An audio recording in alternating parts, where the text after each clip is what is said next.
strive for healing, innate processes of healing are always going on, but sometimes our memories make us so afraid of healing, we block it.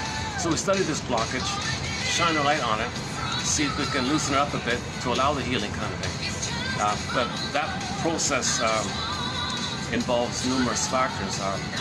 So we explore these different theories on how we can shine a light on this blockage. How can we identify this blockage or resistance to healing? How can we identify it? Well, the child uses defense mechanisms to cope with trauma. Operations of the mind, maneuvers of the mind, mechanisms of the mind, known as psychic defenses. He's got to protect himself from the pain, so we've got to bury the memory, bury the trauma, not know the pain, but it's repressed, that's causing the problems. He'll be frozen there, stunned there, so he's kind of living in a suspended kind of place, emotionally speaking.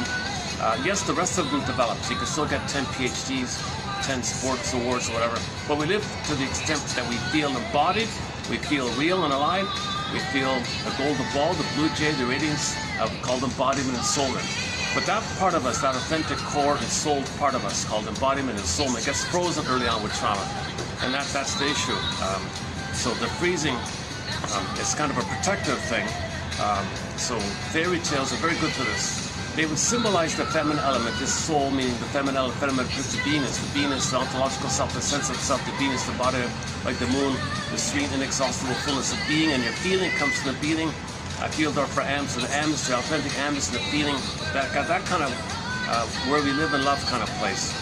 So all the capacities, the Kodokomo human side of being able to live and love kind of area. Okay, hearts in the body, okay, gratitude, and you feel warm gratitude in life.